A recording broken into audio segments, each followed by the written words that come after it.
Hello, everyone, and welcome back to Ancient Aliens in Modern Times. We are your hosts, Stephanie Yelovich and Melanie Wild. Let's get into it.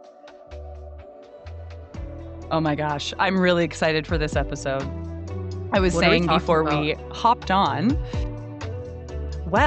I was saying before Mel and I hopped on that this is my favorite stuff to get into. I love the ancient world, and I sometimes wish that I probably was born at another time, but in this incarnation, I feel like it's such a gift to be able to access and research the ancient world. So today, we are talking about the specifically Celtic and Norse pantheons of gods and getting a little bit into paganism and discussing the shift from paganism to Christianity, how that unfolded, and again, continuing on with our Pantheon of Gods series. We're working backwards. So, this episode is going to focus on those topics today. And I'm really excited because I love when I get to research things that are connected to my ancestral heritage. And this is actually I am a quarter Irish on my dad's side, and so this is part of something that I haven't really explored a lot yet. So we're going to start with the Celtic pantheon. So this includes Ireland, Scotland, Wales, parts of Britain. It's quite a wide range of locations, but I think a lot of this will probably be Irish focused, just because that's where a lot of the research has led me. So here we go. Let's go. Let's go. So I'm going to start with I'm going to start with saying that what was really interesting to me was as soon as I opened this book on Celtic lore, the first thing that was spoken about was not even a quote from Julius Caesar, but something that he stated. And he stated that the Celts, and I think very similar to the Norse teachings, the Celts didn't write anything down. They did later, but they really primarily believed in an oral tradition. So a lot of these stories and a lot of these myths came from word of mouth. So knowing that humans are humans, and I'm sure things would change over time. Also, things would be elaborated in different ways. And this was passed down from generation to generation. And I really think, like, what Caesar noted was that, it was kept private and secret so that it could be protected, right? I think that's definitely one of the reasons why it was kept orally and passed down that way. And, the bards, as they were called, or the Shawnachie, that is the Irish word for the storytellers or the bards, they were revered in their time. So, these people were highly respected because they carried the stories of the old world. And people really look to them, I feel, for a sense of morality and justice and understanding because they carried the stories. And very honestly, as an opera singer, like I'm a modern day bard. I love being able to share stories and do that in a way that is entertaining and involves beautiful music. So this feels very apropos that I get to share this information with you today. Should I sing it to you? I'm just kidding. I won't sing it to you. I will just say that the Norse, because Stephanie is bringing you all the Celtic stuff, and the Norse also, it was a verbal record keeping of these quote unquote myths. And the person that was entrusted to memorize these stories and retell them was called oh my goodness, where did I wrote it down? It was called a skald. Okay. Yeah, and the same reason was they feared that if they were written down, that they would be, um, taken or Mm. destroyed, and so preserving them the best way that they could was through storytelling. However, what's been written down and discovered today was actually written down by the Christians. That's the So same in the Celtic tradition. That's okay, interesting. so Yeah. it's like, I don't know if Mhm. these stories come at it with 100% accuracy or Mm. if, like the Bible, have been manipulated. Wow. So there's some, like, big similarities already because they Yes. were existing mostly around the same time period as well. Yes. So that's important to note as well, and I think, with the invention too, and this was spoken about in my research, that with the invention even of, like, television and media and entertainment, the traditions started to die because we started to record things. We started to, you know make entertainment out of things, right? Mhm. And so we started to lose the idea of, like, basically by the 1980s, the Shawnee or these storytellers were almost non-existent.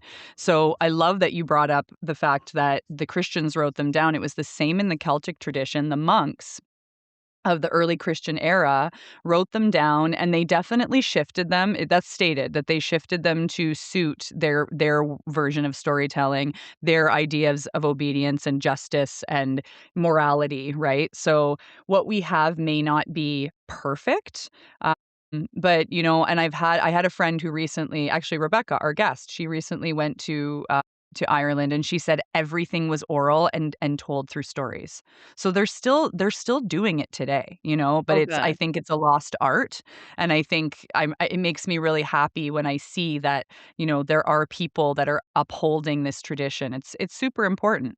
And what I really love is that some of the research that I pulled from is this really beautiful book called The Horns of the Goddess, and this is another Dolores Cannon book. And in my We love research, her. we love her, and I truly believe in the fact that, again, we're talking about oral tradition. This is all preserved in humanity's cloud, and I'm talking about, like, how Apple has iCloud.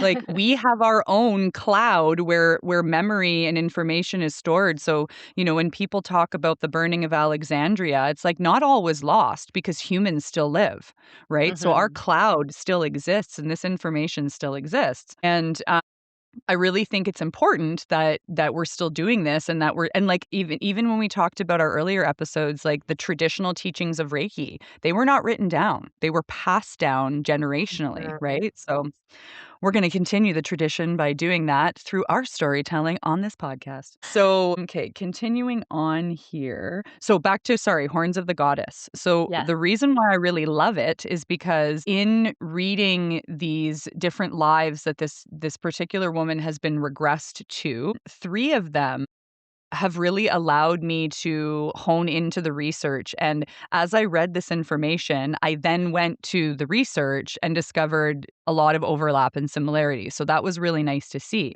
So I firmly believe in these memories coming forward, especially because one of the lives that she regressed, this woman, she calls her Karen in the book, I believe.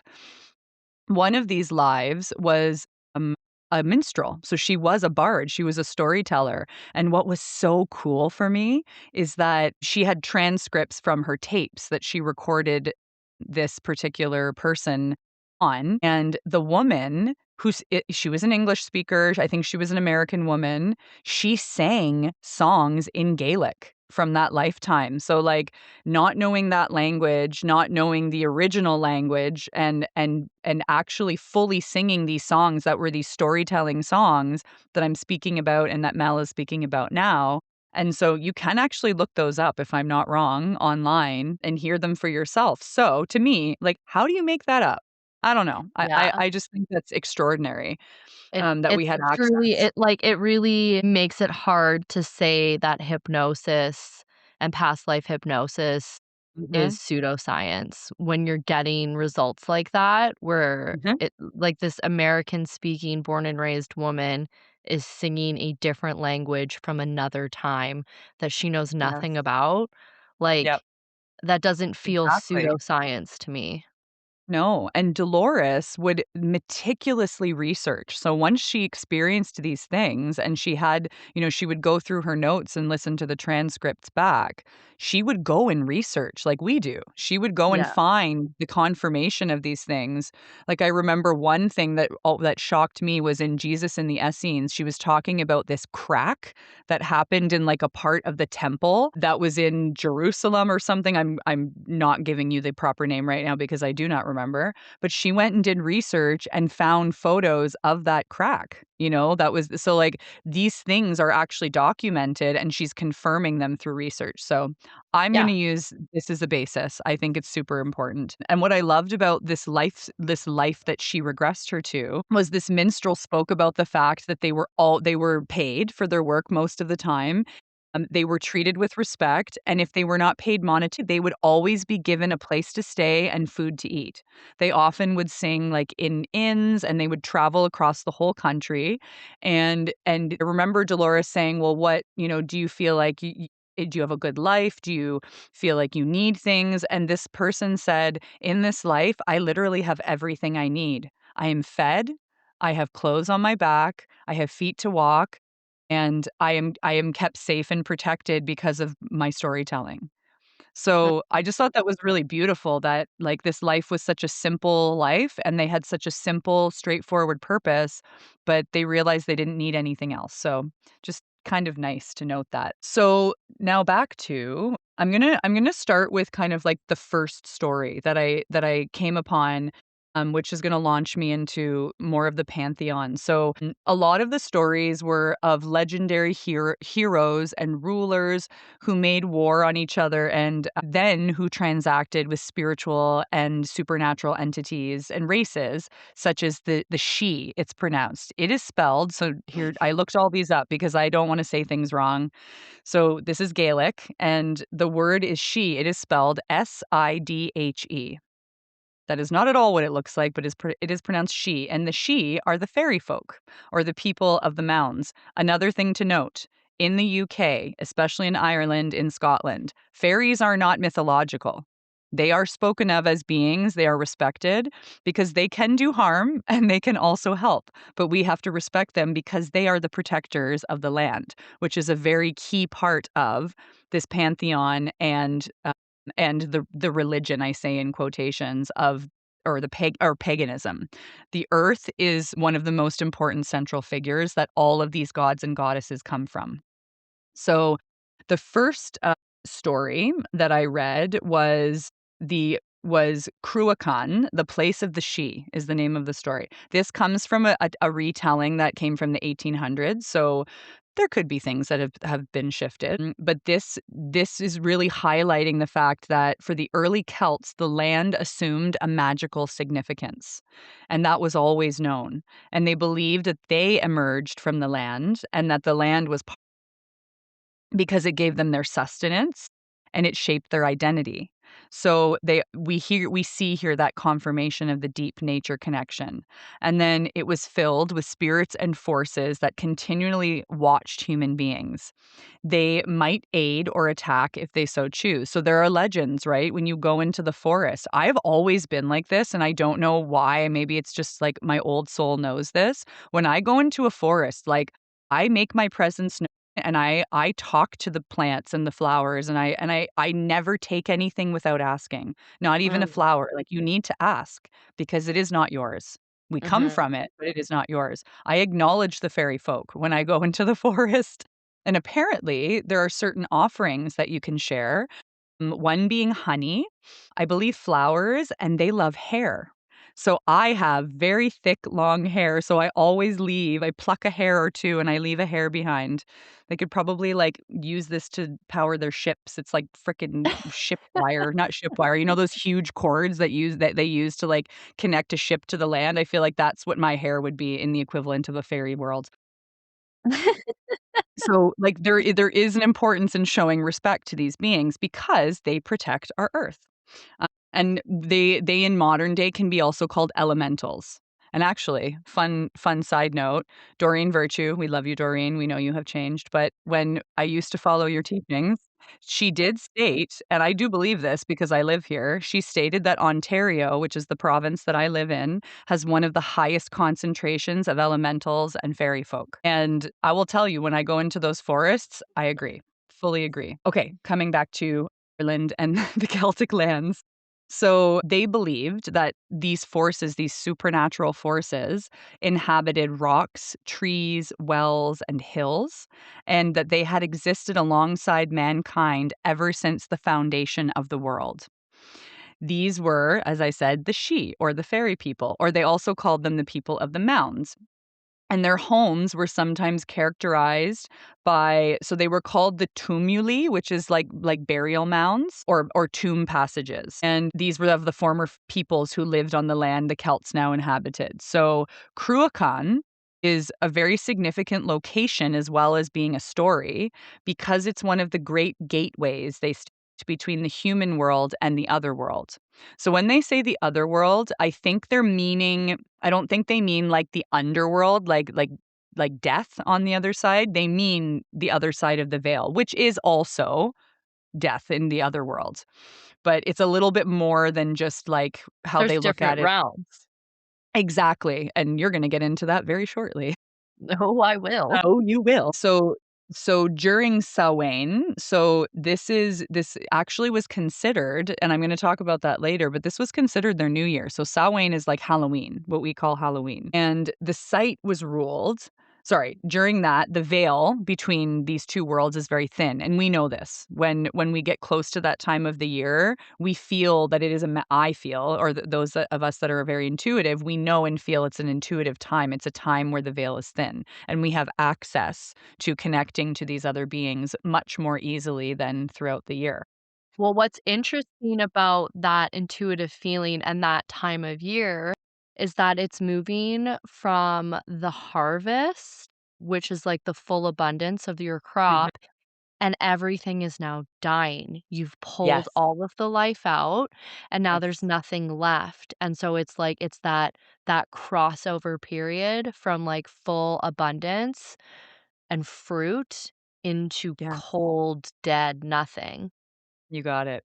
And Yeah. as it's stated in the so Doreen, Dolores regresses a woman into a pagan life. So this is a little later, and she says exactly that, what you just said, and she says it's the beginning of the cycle. So it's like their new year. Right? Right. We celebrate it in January, which doesn't really make any sense, but they celebrate the beginning of the cycle when things die because they're about to be reborn throughout the year, right? Well, So and think the of it that. female menstrual cycle, Uh-huh. day 1 of the cycle is when you first start your bleed, Yes, not when you're finished the bleed. exactly. It's when Ooh, the death and the rebirth begins. because Yeah. that is the death, is the bleed is releasing Yes, the egg that wasn't fertile. exactly. Exactly. And Wow. this is all in connection, we'll get there, to the moon cycle. Moon Right. cycles, I should say. So this site that I'm speaking of, the back to Cruachan, was ruled by Queen Maeve, is how it's pronounced. It's spelled Medb, but Maeve, What? and the powerful queen of and she is the powerful queen of Connacht. So at the heart of this area lies, oh gosh, I didn't look up this word, Oweynagat. I'm gonna look it up later. It's spelled Oweynagat, which was called the Cave of the Cats, feared as the doorway to the other world. Yeah, the cats, right? And cats are known to be guardians of energetic veils. They often are. Like I have a black cat. She guards this home energetically, without a I doubt. I keep interrupting you, but it's because 'cause I'm finding these No, go. similarities. So you're like It's so great. the cave with the cats is the entrance in between these 2 realms worlds. Yeah.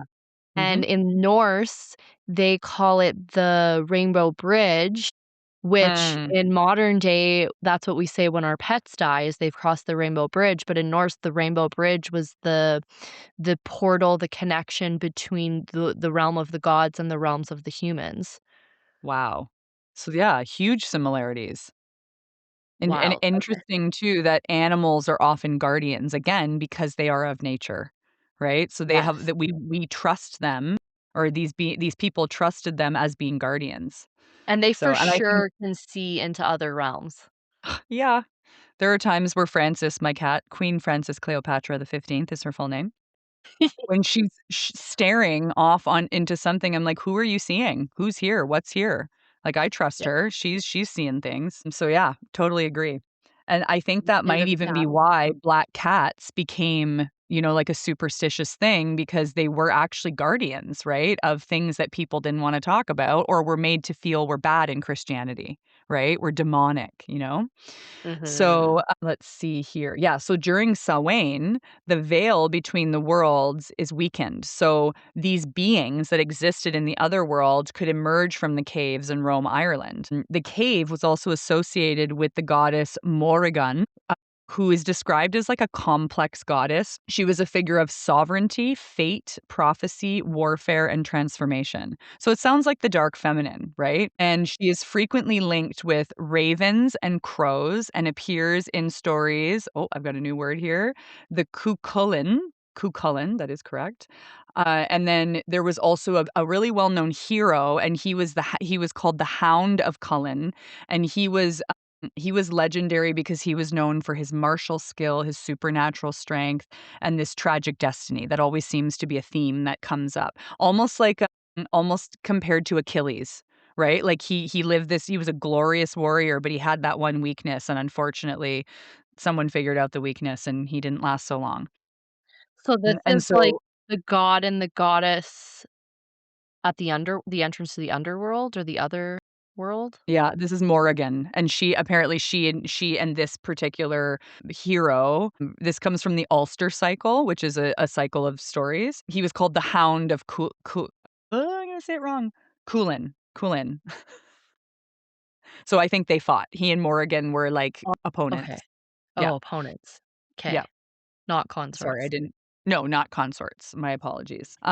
And then so this place, which actually does exist, is considered one of the most supernatural landscapes in the country, and it's associated with mystery, the dead, and the she.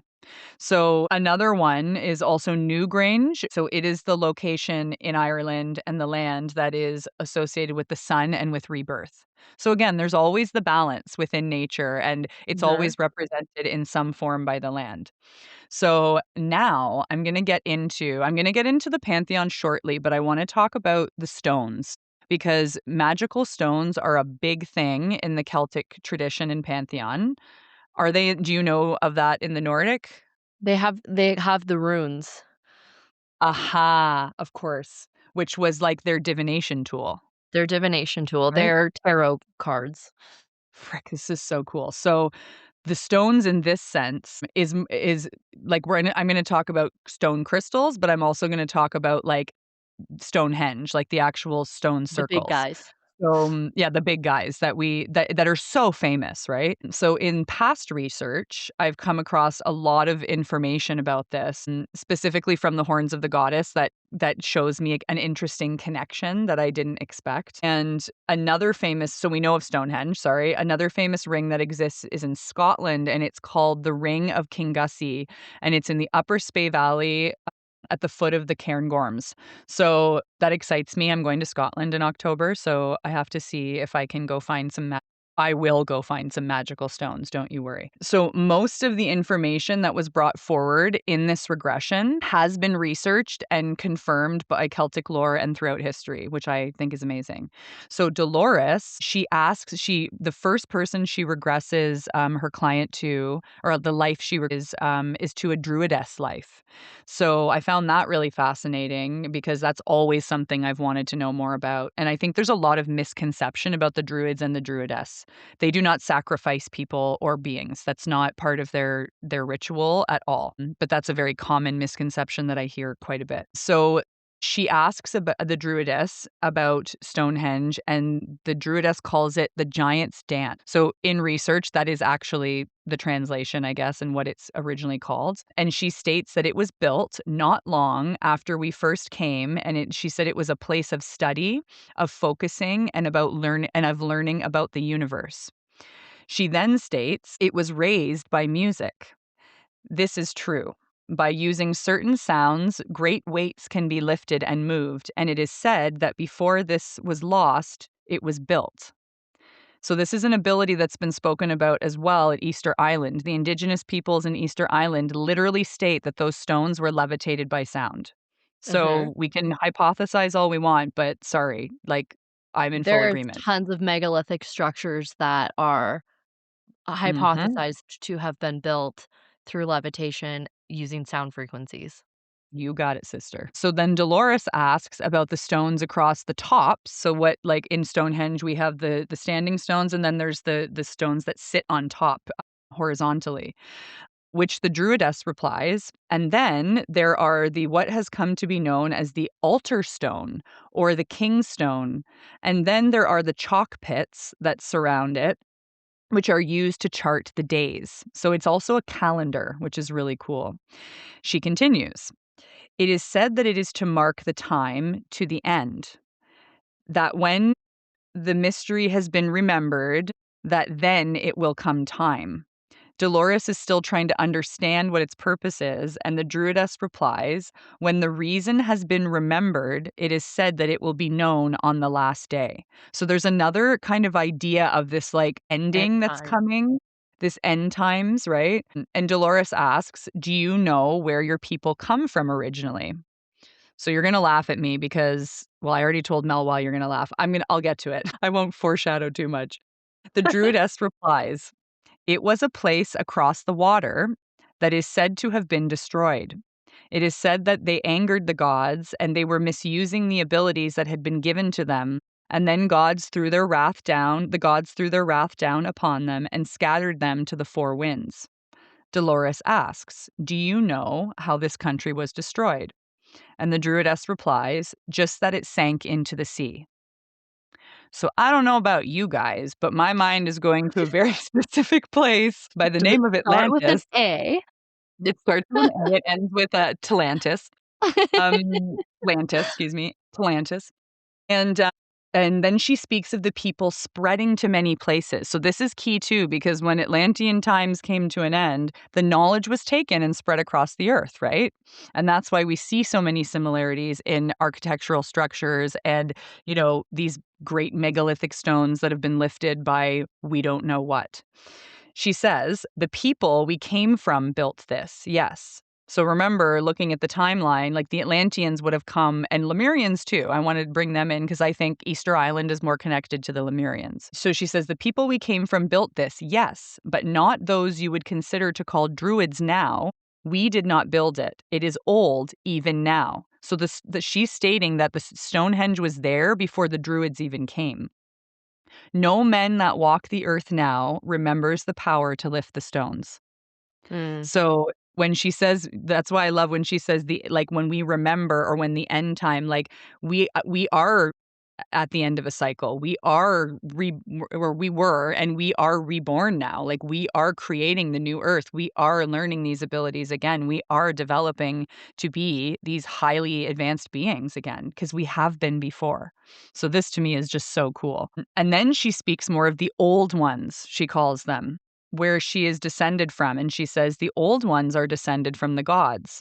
A long time ago, before man set foot on this earth, the old ones walked the earth, and life was good. And then there came men and women from who knows where, and the gods found this pleasing that there should be others from also, and some of the women found favor with the gods. And it is said that these are their children of these women and the gods, and each one is named after the god of their family. It is this dying race. There are fewer and fewer born each year, and they are being pushed back like we. Each of them is a family that serves one of the old gods, and the oldest of the family is named of the god they follow. And they are kept alive by those that leave offerings at the crossroads. I don't know what the crossroads are. So I'm curious, like, was it these places like the Cruachan, this location, right? Like, were these the places where I say in quotes crossroads are? Or is she speaking about ley lines? well, okay, yes, it could be that, but what's Yeah. also interesting is the symbolism of the cross and how this is coming up Oh, again, right? It's the intersection, um, and the other thing that I've just like, when you're, like, talking about these bloodlines of the gods mhm, merging with the people, mhm. like, this story of gods mating with people, with humans, has been presented to us in other cultures, You right? got it. Like, Mhm. and they formed the Nephilim, the giants, You right? got it. You got it. So she continues and she says, they have starved because no one or very few leave offerings that used to be left at the crossroads for them. And then she actually said some of the names. So in the notes, like what is stated in the transcript, this actual book actually was written after Dolores died. So they found her notes and they compiled it all into this book that came out more recently. So that's also kind of fascinating is people were interpreting her notes. Her daughter, I believe, was one of them and others that Julia, worked with her. probably. Yeah, and so some of the names she lists are Melvin or Elvin, Cur, C-U-R, and Morton. Um, and then she says there are hundreds. So, if you are of Irish descent and like that name shows up in your family, right? Like, or is Elven like the race of elves, So thinking about those things, kind of interesting.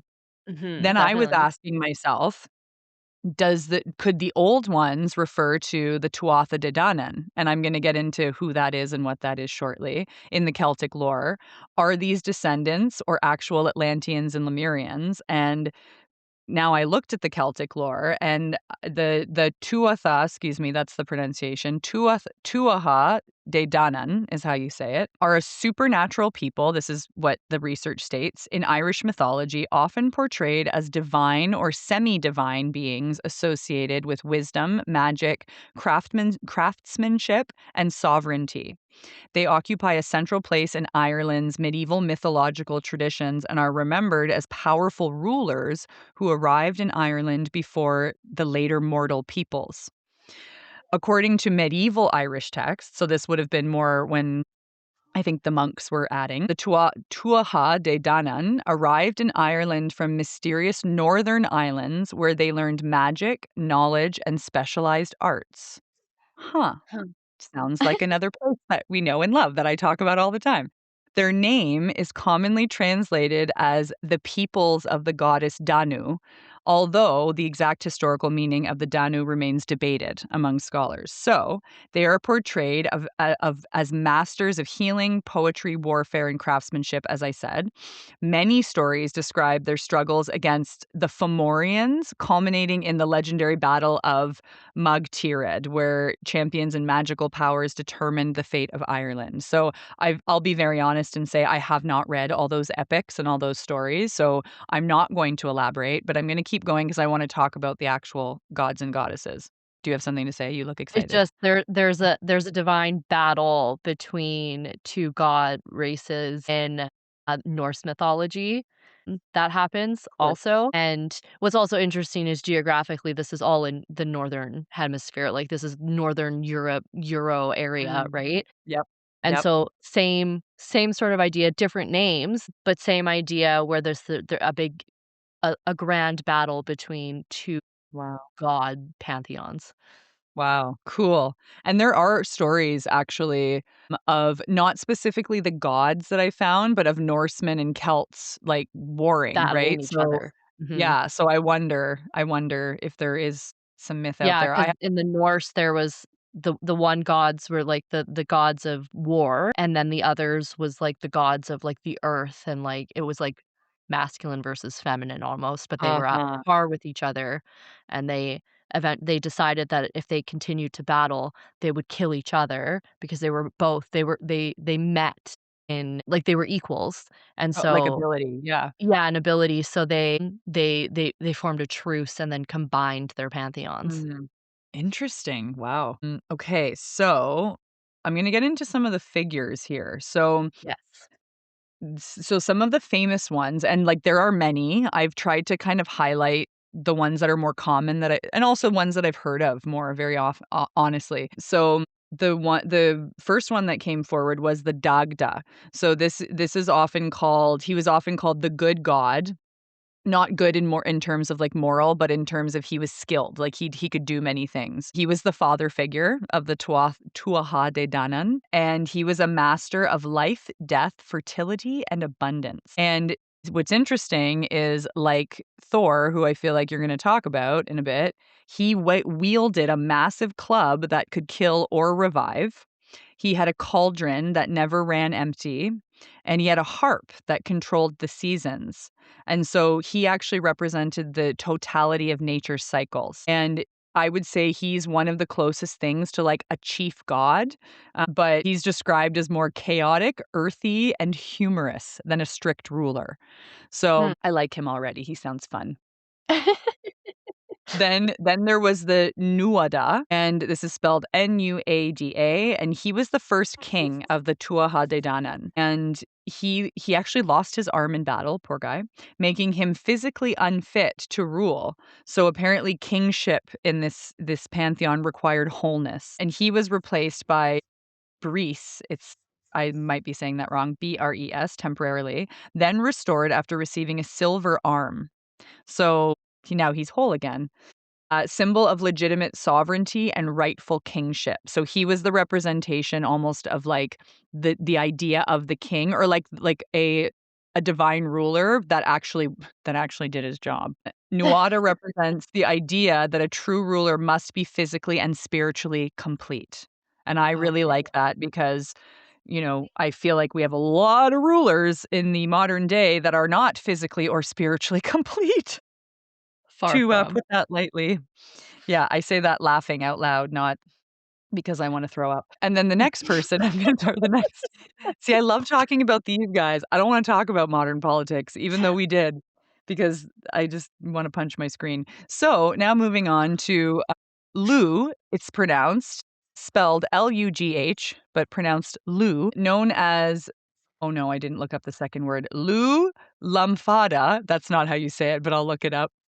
He's Lu of the Long Arm, and he was a brilliant, multi-skilled warrior and craftsman, associated with sunlight and light. So now we're really seeing like the idea of like life and light. He was the mastery of all arts, so poetry, smithing, war, and he was also a healer. And he was known for defeating the Fomorian king Balor in the second battle of Mogtari. So I think, again, noting that there's a lot of battles involved and the victor that comes out on top, who happens to be physically and spiritually evolved, and he's are all considered very heroic and widely celebrated. So these were traits that the Irish and a lot of the Celts obviously revered.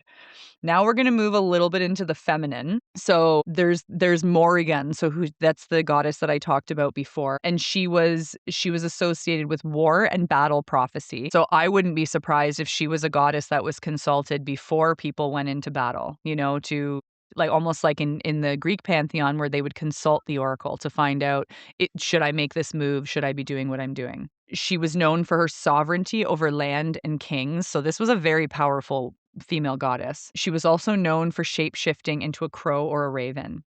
So that makes me very honestly think of Lord of the Rings, where Saruman sends the flock of crows or ravens to spy on the party that is taking the ring to Mordor. So, uh, she appears before battles to foretell death or victory. So it is what I said. And sometimes she interacts intimately. Oh, he was her consort. I was wrong. Remember when I talked about, Yeah. Cuchulainn? When I said it was they battled? Sorry, she interacts intimately with heroes like him. Okay, so I was incorrect when I stated that they probably battled too because he probably pissed her off, let's be honest. But but it stated she was not just a war goddess, but she is fate made visible on the battlefield. So I know I'm not gonna reveal, but there's a little bit of that in the Nordic tradition, is there not? Like W battlefield stuff with the goddesses on we'll get there. I was like, "There's so much. There's so much." There's so much. Okay, I only have 2 more, and then we will move on. So, there's also Ogma. So they actually state that she was the inventor of the Ogham script, according to myth. So I believe this was like the traditional Celtic, like ancient indigenous script that was written. She was known to represent wisdom, language, and inspiration. Inspiration she was the inspiration of the god of eloquence, poetry, and language, often depicted as a strong warrior with intellectual mastery. All of them seem to be warriors, so we'll just say that that seems to be a common thread. And then the second last one is a very well-known female goddess that, is spoken about quite a bit in definitely in the New Age culture, but this is Brigid or Brigid. She's sometimes called. She's also sometimes called Brie or Brige, and she was the goddess of poetry, healing, smithcraft in some traditions, but also known as the goddess of the hearth. So she did represent like the hearth in the home. She was the feminine aspect of that, and she was later actually sainted in the Catholic Church. She's one of the only female goddesses that was sainted and became part of the Catholic faith. So I find that really fascinating. And she was called Saint Brigid in Christian Ireland, and she was also associated with a flame.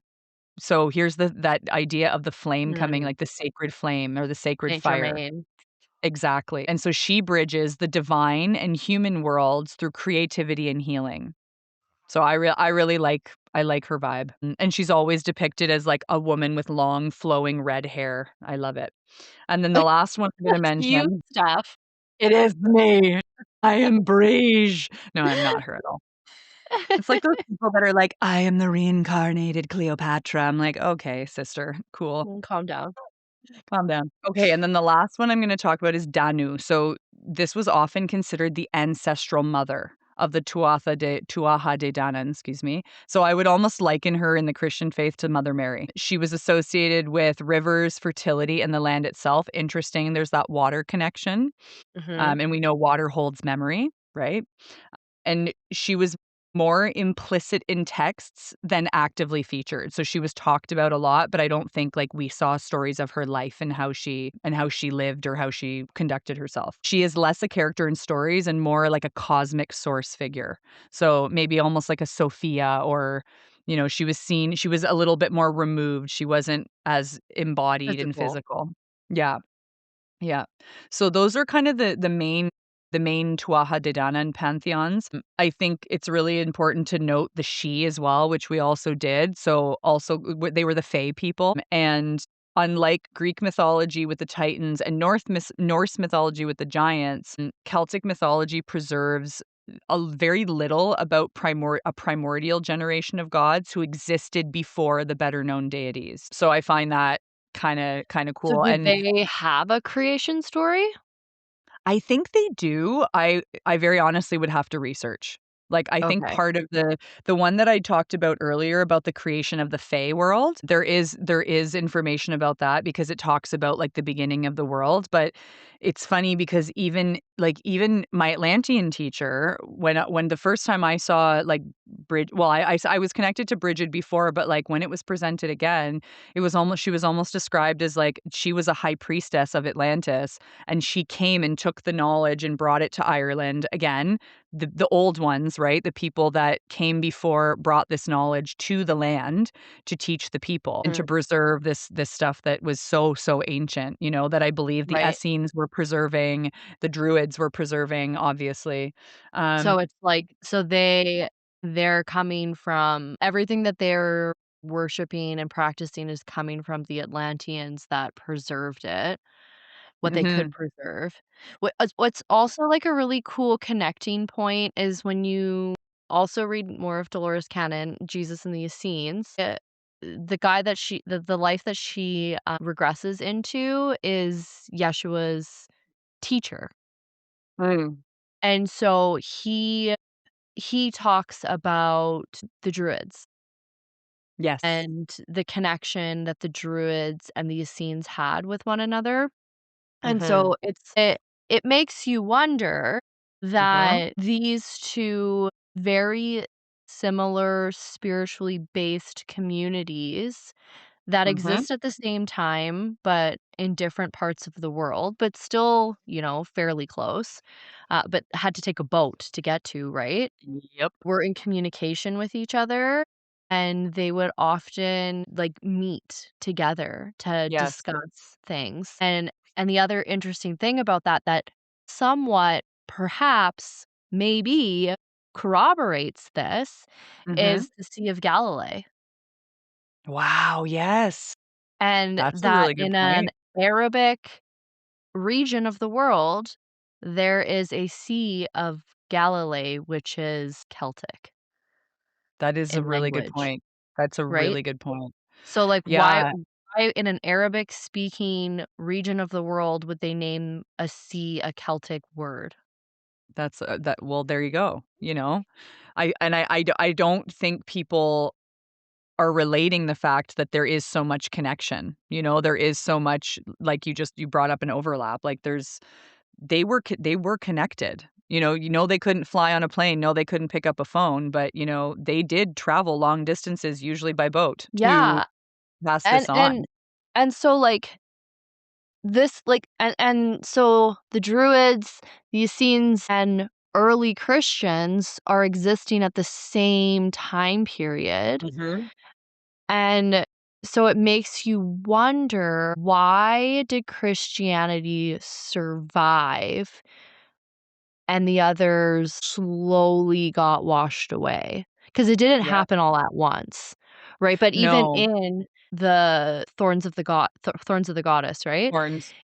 Horns. Horns of the Goddess. Even in that book, I read it a really long time ago, but from what I remember is there's a lifetime that she goes back, and the Catholics, they're coming and they're seizing Yes. anyone that's practicing druid, and they're Yes.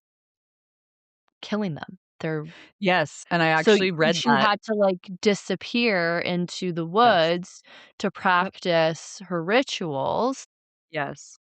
in order to maintain her beliefs, and in public come off as, "Yes, we believe in Yes. in all of what you're And I saying." remember she states about having a secret name, like, there's a special name that's, like, her original pagan name, and then Yeah, she has an outward name, like, she works for this lady Jocelyn that is horrible to her, that's and right. it's during the Inquisition. I was reading this last night because I think it's really valid because she quotes, or she talks about how they teach the children about what's going on right now, and she says they meet in this grove of, like, 13 oak trees, I believe it is, and it's a very special magical spot, and when they meet and they teach the children, they perform their rituals, which we need to note are all based around the seasons. So, like, Beltane, Imbolc, Samhain, I'm like, all the solstices, right? Like, all of Mhm. these times of ritual and celebration, and she speaks a lot about the moon, right? And how they would do things at certain times of the year because of she even talks about, like, they do certain things during the waxing moon because the ritual is about this theme. They do certain things during the waning moon because the ritual is about this theme. Like, I have some of it written down, but I won't go into all the details. Definitely recommend reading the book. But what I really liked is she describes Christianity to the children, and she says, "Our religion is like the horse." And she says, "Christianity is like the saddle on the horse." And she says, "No matter what, the horse will always be able to run and be free, but the saddle can only move if it's sitting on the horse." That's right. So you can take that little trinket with y'all and think Well, about it. But it just tells you that Christianity is really built on these older, I don't wanna call it a religion, faith? yes, yeah, Yeah, and, like, we've already established that the biblical text has been altered in previous yes, episodes, right? yep, And and so it's like, they come and they conquer, the Romans, when I say they, come and they conquer and they take over all of these faiths, and then they whittle them into what they mhm, need to control the populace. And mhm, if the populace are all believing in multiple quote unquote gods, which really are personifications of the natural world, right? yes, yes, bingo, That's what they're worshiping. They give them names and they give them, like, some sort of physical idea of what they may or may not look mhm, like, but what they mhm, represent is a cycle. They represent dark and light, right? mhm, Like, you have fertility and you have war in one god, yes, you do, right? And so yeah, it's like, and the Norse, I'm not gonna get too much into the Norse, because mhm, it's a lot, you guys, but it's the same idea, and, the Norse were primarily revered during the Viking Age, which is the same time period that the Romans are happening. It's like it's all Mm. happening at the same time, uh, as well as the rise of Christianity. And they have a whole creation story, so they don't come from Atlantis, but what's interesting about them is a lot of their creation story, I would say, is comparable to the Sumerians, but it's a Oh. lot more complex. So, I'm gonna tell you, are you good on the Druids and the Yeah, I Celts? think so. I had more about, like, specifics about the pagan stuff, but that's something that can be read if you read the book The Horns of the Goddess Friends. Okay. We're gonna go I don't need to everyone's do a gonna go book read it. report. Yeah, it's great. Send in So your book great. report. We will be grading Yeah. you. Oh my gosh, I would love that. I would read them. I would read that too. Okay, so as best as I can summarize the most complicated, pantheon of gods that I've ever come across in my entire life is their tree of life. So Mm, they call it the World Tree or the Yggdrasil, and Yig meaning terror, and drizzle or drazel meaning horse, but together they mean the tree of terror, which is mm, interesting. mm. Also interesting is the crossover with the tree, okay? And, we have the tree showing up in other cultures, right? We have the tree of We life. do. In Mhm. the Kabbalah, we have the where am I looking? I have every so sacred tree. So the Yggdrasil in Nordic, the tree of life in ancient ancient Israel religion, and then the tree of life that continues into Christianity and the tree of life that continues into Kabbalist, which is the Kabbalist is the mystical Jewish sect for those that are Cool. wondering what that means. Can I So, add one more from the please, Celtic faith? Brigid is connected to the oak tree. As soon as you oak said tree. tree, I was like, "Oh, yeah." So, yeah, there's, Yes. like, the element like, the yes, I'm gonna stop there, but yes, So there's there more so examples we're in Celtic. having and the other thing with the tree and the Druids is the Christmas tree, the pagan tree, or sorry, not the Yes. Christmas, it's the Yule log, right? Yes. Mhm. Now, so imagine a great big tree. Also, if you look at the flat earthers, they have, like, a big tree in the middle. Okay. Look at anyway, anywho, we have visualizing this great big tree of creation, and on this tree, there are 9 realms. Okay, so at the tippy top of the tree is the first level, which is the Asgard, and it's the world of the Aesir, and also the land of the Vanir, and those are the two pantheons of gods that fight and then combine. And Okay. then also the Alfahim, land of the light elves. Now, there's also a land of the dark Ooh. elves. This is referring not to good and evil in light and dark, but into physical color. So, Mm, light-skinned elves and dark-skinned elves. 'kay. Okay, so then you go down to the second level of this tree, and you're at Midgard, which is the land of the humans. And also, you guys, please forgive me with these pronunciations. It is truly Yours not are fair. harder than Steph, mine. yeah, Yours but are harder even than mine. mhm, Steph, Steph is an actress and a singer and knows what she's doing when she's presented different languages. Me, I have dyslexia. Nid Nidavellir, the land of the dwarves, That's pretty and good. Jotunheim, the land of the giants, and Svartalfheim, the land of the dark elves. 'Kay. So we have 2 different kinds of gods. We have light elves, we have humans, we have dwarfs, we have giants, and we have dark elves. 'Kay. And then the 3rd level is Hell, which is the land or the realm of the dead, and Niflheim, which is the world of the dead. Okay, and then you have the Okay. Bifrost, which is the rainbow bridge that Mhm. connects Midgard, the realm of man, to Asgard, the realm of gods. Yes, there's a lot going on, you guys. It's really cool. Like, it's the Lord of the Rings. Yeah, and all of the Marvel movies apparently, which I have seen 0 of, but perhaps I've I seen should. some. Yeah, when Based we on what were you're sharing, though, I don't think the movies are accurate, and I think you said that before. yeah, I was Yeah. in my research, I've been studying, I listened to a Mhm. podcast episode, and this guy who's clearly very into Norse mythology, Mhm. he went on a tangent about the Marvel movies and how they got it all wrong, so if you're basing your Most Norse likely. yeah. So, okay, so those are the 9 realms, and they exist on this tree, Yggdrasil, and the whole I've listened to because you guys all know by now I like an audiobook. So I've listened to a couple audiobooks now that have told me all of this Norse mythology, and their stories are really cool. Like, I could totally see how Marvel picked this up and was like, "We're gonna make a whole series, out of this," because there's literally endless content Wow. to do so.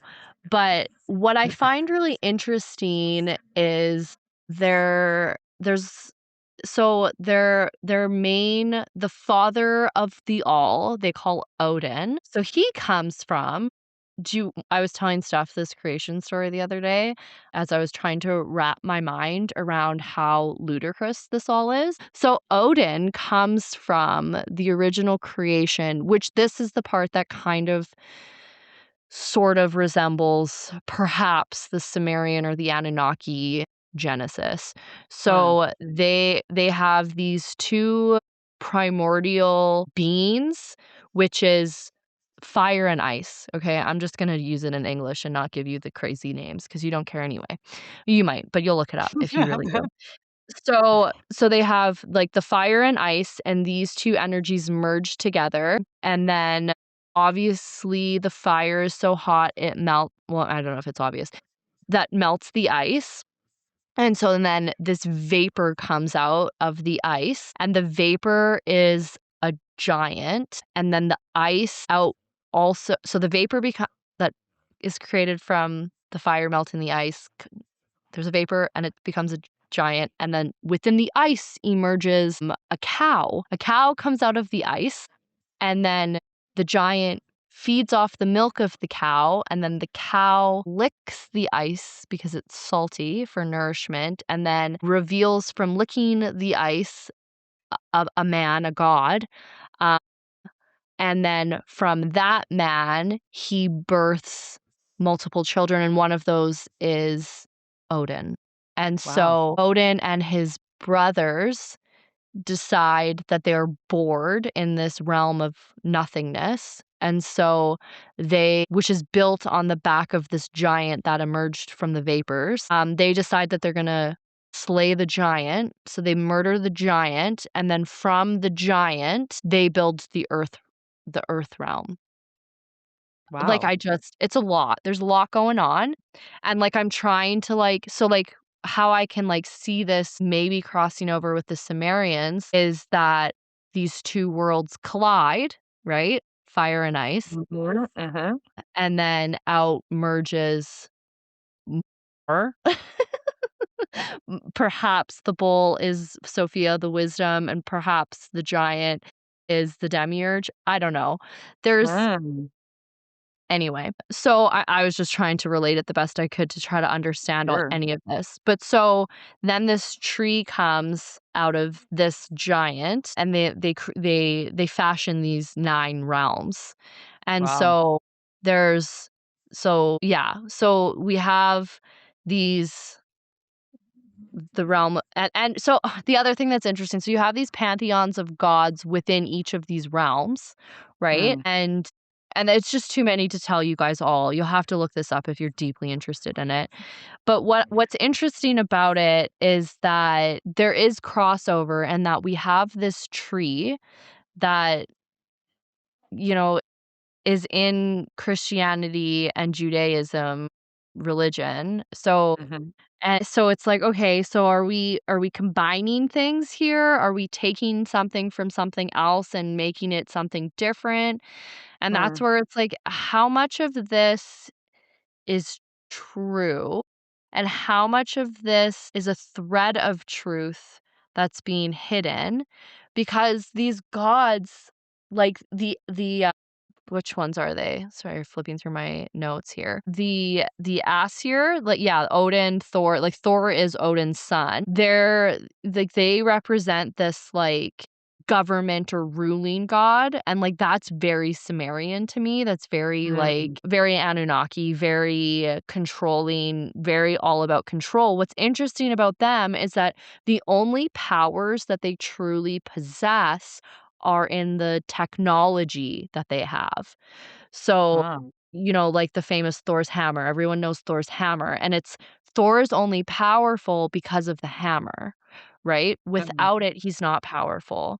And then there's the veneer. And so like the veneer, which is the more feminine pantheon of gods, which these two fight and then combine.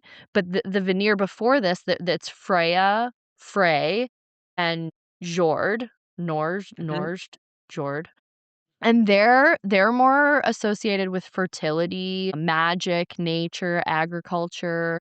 Mm. So you have these two, like you have your war gods and then you have your magical nature gods, and then they Mm. combine so that they can defeat the giants.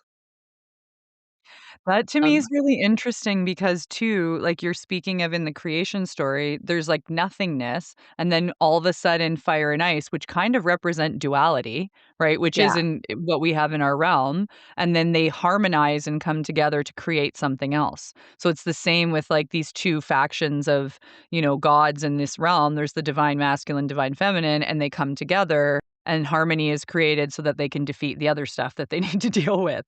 So I just as you're saying that, Steph, I was like, a sperm and an egg. Like, yeah, that too. Yeah. right? Like, you have these opposite energies, feminine, Mhm. masculine, hot and cold, fire and ice. They Yep. combine and they create new life. And so Yes. that's a really good point because I think, like, as I, like, listened to all of these Norse legends and quote unquote myths, they're so fascinating, they're so interesting, and some of them are actually quite funny. Mhm. I think the whole idea of the Norse is that duality must exist in For sure. order for existence to Mhm. exist. And so it's like it's this you have these stories of these rivals, but like they it never ends. Now, Mhm. what happens also, which is also similar to, our Abrahamic faiths, is there's also prophecy of Ragnarok, which is an end Mm. times prophecy. So the gods know and they speak about how they're not immortal. And so they're Ah. all preparing for Ragnarok, which is the end times. And they say during the end times that the tree will start to shake. Yggdrasil will start to shake, and that there will be 3 consecutive years of pure winter before everything is destroyed. And then from the ashes of that destruction, a new earth will be born. And Well, look so at that. exactly, it's another cycle. It's another Death and rebirth. faith based on natural cycles of opposites coming together to create life, and that life living in duality, right? Through constant Mhm. struggle, war, sacrifice. There's also a story of sacrifice where Odin himself, the All Father they call him, Odin himself hangs from Yggdrasil for 9 days and then sacrifices. He asks Yggdrasil for wisdom. So he's hanging there for 9 straight days because he wants wisdom. And Yggdrasil says to him, if you want wisdom, then it will cost you your eye. So he cuts Mhm. out his eye and gives it to the tree, and then is given wisdom and is more wise and can see now more with only one eye. And so it's this like story of God sacrificing his son's eye, right? For Mhm. wisdom. Or like you go back to the Garden of Eden where they literally eat from the tree of wisdom, Yes. and then the sacrifice that comes from that, they're given wisdom, but they're also exiled from the safety of the garden. So Sure. so it's like or you can look at Jesus, right? He comes, sacrifices his son, Mhm. right? If you look at it from the Christian perspective, he sacrifices his son so that the Mhm. earth or the people of the earth or the followers of earth can gain wisdom, perhaps, but it's more that they gain more deceit and deception. I don't know. Yeah. There So, I don't know, while I'm, like, researching all of this Norse stuff, I'm trying to figure out, like, why and I think I said it already, is, like and, like, that was my big question coming into this week, this research was, why did this stuff fall away so slowly? And I do think it is because it really brings us back to acceptance of what is, instead of trying to, like, fight the duality. It's like, Mhm. you know, this duality, this chaos must exist in order for us to exist. Mhm. We cannot know light without dark. We cannot know dark without light. And so maybe if you get into some of this Norse stuff, and I feel like I might watch some of those Marvel movies, even though they got it all wrong. But maybe life is really about honoring the cycles and, like, accepting them, not trying to Mhm. change them, not trying to force them into being something that they're not. And while, yeah, like, so many people are like, "Oh, Mel, that's spiritual bypassing. You can't say, like, these bad things that are happening to people are divine because it's awful." And, like, well, it can be both awful and horrible and also Mhm. divine. Like, those 2 things can exist in the same Yeah. breath, and maybe we just need to, I don't know, like, get right with our shadows. Maybe this whole week for me has been about shadow work. Mhm. I would say it is for me. And it's interesting too because it's again these themes of like what was really cool when you were talking about the Norse myths, I am aware that Lord of the Rings is actually based on Norse mythology. And there's a very famous opera cycle called The Ring Cycle that was Mm, written by Wagner. And this particular cycle it's basically The Lord of the Rings, but in an opera format. They're very long. Like each opera is like 4 hours long. And they are like full bodied, big singing. Like this is a style of opera that only so many people sing. It's not everybody sings this, but it's these themes of like this idea of not even saving the world, it's like saving ourselves, which will in turn save the world, mm. And I think, like, we see these ideas, like we talked about the duality, but it's like all of these symbolic beings are and especially in the Celtic, it's interesting how being whole is very important, but not necessarily obviously in Wotan's case, or sorry, not Wotan. Wotan is Odin, basically, in the opera, but in Odin's case, it was his sacrifice, it was actually not being whole that brought him wisdom. So, I find that Right. fascinating, like, there's a lot of these stories where the world is in turmoil. Look at the Neverending Story. Yeah. That we grew up with, right? And it isn't until he names the goddess, like the I can't remember her name, but it's all about him. The book is like him interacting with this story, and then it comes back to him having to make the choice to save the world.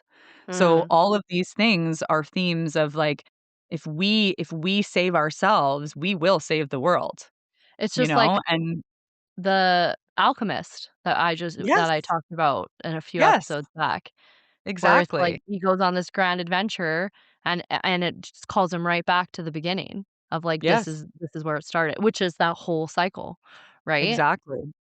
And Yeah. I think seeing in these 2 pantheons, we see the like, just to summarize, because we are definitely getting up on time, we see the themes of working with nature to, in turn, work with the cycles. We do see the themes of duality. Masculine and feminine are always represented. We see also themes of, like, the self being the one that does the ritual, that does the work in turn with nature. Mm. And, it was when Christianity and the Inquisition came forward that this was disrupted, right? Like these people lived in harmony, and then somebody came along and decided that that harmony was demonic or what it was witchcraft, and people were killed because of their deep, beautiful, harmonic beliefs in the cycles and their connection with the earth. So I think in looking at all of these pantheons, for me, that's why I love the ancient world, because the ancient world makes a whole lot more sense to me than the religion that is the main one that we see here now in our present day, meaning Christianity. And they all come from this root of paganism. And I will give you a fun task. Go to a church, and while you're sitting in that church and in that service, look at all the pagan symbols that are on the walls, because there are many. Have Yes. fun doing that. Look at the stained glass windows and seek out all of the symbols. I'm like, that's pagan, that's pagan, that's like, look at the things where nature was revered and where how their halos are around their head, right? Like, why don't they note that at all? Those are their auras.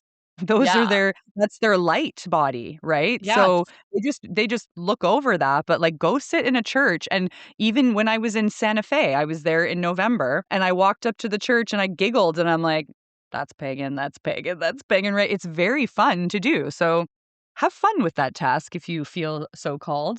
And without anger or without judgment. It's just like it Christianity is based on something else, Well, yeah, and they it had came to in later. order to gain control of the people and their Mhm. beliefs, they had to take what they already believed, Yes. right? They had to water it down, and they did it slowly over time, which is why, Mhm. like, you also see, like, baptism in Yeah. right? And, like, to be cleansed in the waters, the sacred waters, like, that is, like, ancient shit right there. Mhm. Enki, right? You go all the way back to Samaria with Enki, and he's like the god of the waters. And so Yes. it was like you go into the waters to be cleansed of your demons and you come Mhm. out pure. And Yes. that's like why we shower every day. And like I always tell my Reiki students, like put when every day when you have a shower, charge your shower head with Reiki, Love and that. then imagine that the Reiki is flowing with the water. Like, you Yes. can literally cleanse yourself in a baptism, should you call it, Yep. every day where you're sacredly cleaning your energy field, your light body, your Yes. aura. But yeah, all of this is derived from something ancient, and we're gonna just Mhm. keep going back in time until we figure it out, because the Celts or the Druids, Celts, the Norse, they all got this from someplace even deeper. And Yes, they so, did. yeah, we're gonna go deeper in the coming episodes where we're gonna get into the Greeks, we're gonna get into Egypt, and from there, stuff, are we gonna move into your we're gonna do Vedic too, because that's Oh, one that yeah? I'm like, yeah, we're gonna do Vedic, we're gonna do Mesoamerica, I can't wait. and Sumer, and then maybe well, I guess we've already really talked about Atlantis, but I know how much you love But talking about but in Atlantis. reality, that's how I would love to ancient it is. It goes back that far. Like, it does. that was for us as humans, like, that is the beginning, you know? Yeah. Yes, and, So well, and what was before that, and then you talk about Lemuria, and that was the other thing that I yeah. noticed. Oh, the comparison with the Norse and Atlantis and Lemuria, and how, Yes. like, they say that Atlantis and Lemuria existed at the same time in different geographical parts of the world, and that was the other interesting thing I found about the Norse is that they had the Ashar and the Vanir, and it was, like, these 2 different pantheons of gods that are existing at the same time that were equivalent in power and divinity, and instead of fighting each other, they merged. Yes. And So, there was the hope that I said it in other episodes that Atlantis and Lemuria were to merge, and it didn't quite happen. no. So, it's pretty fascinating, right? It'd be cool to, like, talk more about Lemuria, and then even pre that, Yes. there was the land of Mu. Which is technically said to be Lemuria. Like, it's Oh, technically supposed to be same? the same. It was another name for Lemuria. Like, if you look at Lemuria, Mu is in there. So it was Oh, another way it was referred to, but it was so ancient. Like, it even existed a little bit before Atlantis did. So that Yeah. like, they did exist at the same time, but Lemuria did actually come before, and that was more Pacific Ocean based. Atlantis was Atlantic Ocean. So, Okay. Yes, more on yes, that because later, friends. Lemuria is more like Australia. And, Yeah. the other thing that I noticed too is with these 2 pantheons is also, like, if we're gonna talk about more modern day conspiracy stuff, is Mhm. the Anunnaki and the reptilians, and how you have these 2 alien beings on the Earth at the same time, and it's like, who stayed and who left, and did they merge? Mhm. And then, yeah, I've been listening to some of, David Icke's work. I, like, kind of brushed David Icke off at the beginning of my awakening, and now I'm like, because I was like, "Oh, he's probably just controlled opposition or he'd be taken out by now." And now I'm like, "I don't know." Like, his stuff is I wild, but, like, That's why I think they interesting. let him talk because it's so wild. Like, I Yeah, think they're just like, people are gonna write him off as nuts, you know? But it's totally. funny because I was speaking to someone recently that was like, "Yeah, I don't like David Icke, I think he's a nutter." And I'm like, "Of course, that's probably what they want you to think, but what he says is." I don't know, I agree with a lot of what he says. Yeah, same. And he is also banned from, like, more than half of the world's countries, like, he's not There you allowed to go. travel. But So there you it's go, right? yeah. Anyway. Remove the Anyway. truth and it's censored. Anyway, friends, Anyway. thank you so much for being with us again this week. This was a lot of fun. This is a little bit of a longer episode, but we've been getting feedback and we're actually being told that people are like, "You finish at the hour mark and we want more." So we're not going to give you more every week because honestly, sometimes we just don't have that much to say about certain things. However, we clearly had a lot to say this week. So thank you very much for tuning in with us. And keep connecting to yourself, keep looking to the ancient past, look to the things that really make sense to you and your intuition, and allow yourself to explore and question everything. And with And don't that, forget to like and subscribe oh, and yeah. join our members only portal where you will receive energy healing treatments from both Steph and I so that you can integrate all of this knowledge, remembering that Yes. you can only know so much, but what you apply is where it counts. Thanks, Mel. Thanks for that reminder. The last episode, the healing episode was just released on Thursday, so if you are wanting to delve into an inner child meditation, connecting to some teachings from the Four Agreements, and as well as the Ho'oponopono, it is waiting there for you. With that, may peace be with you. May peace be with you.